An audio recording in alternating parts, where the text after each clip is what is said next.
So this past week, I was hiking in a metro park close to our house.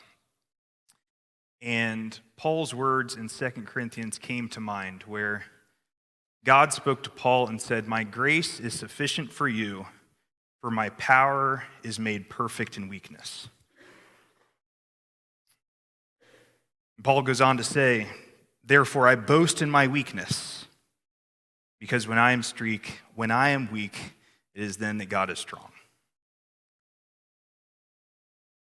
And then that night, we learned a little bit of what it may look like to escape the West Ohio Conference.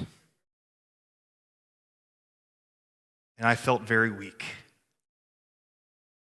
I thought to myself, my goodness, this is going to crush us. This is so expensive. Adding on to just the emotional weight and the anxiety that comes from having these conversations amongst people who are not of one mind on all things and who have different priorities as things go on. And I thought about just how weak many of us will be left in this process. Isn't that wonderful? I mean, is there a better place for us to be than absolutely crushed in service of the gospel?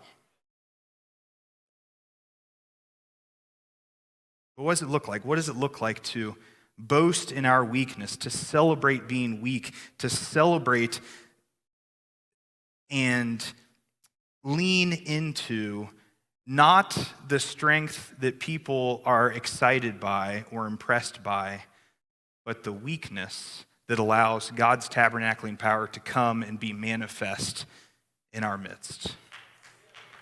What does it look like? In Luke chapter 19,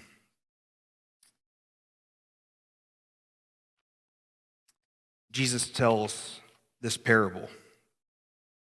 He says, "To some who were confident of their own righteousness and looked down on everyone else, Jesus told them this parable.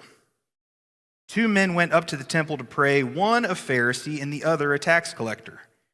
And the Pharisee stood by himself and prayed, 'God, I thank you that I'm not like these other people, robbers, evildoers, adulterers, Western jurisdiction bishops.'"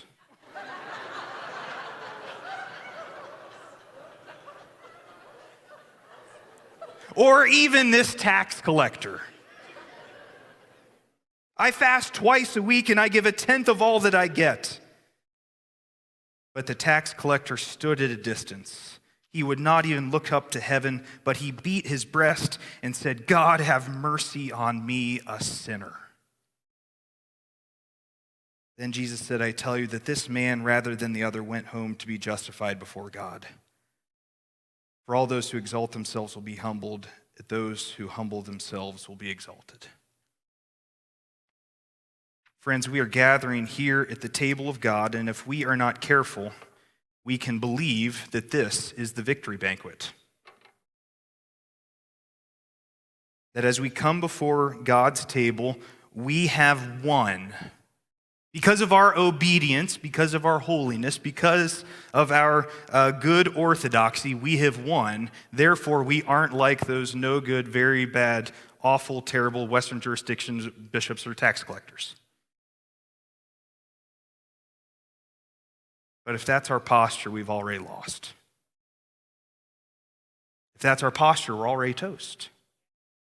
The posture that God honors, the posture that God invites us to his table with, is that of the tax collector who sits at the back, who beats his breast and says, "Lord, have mercy on me, a sinner."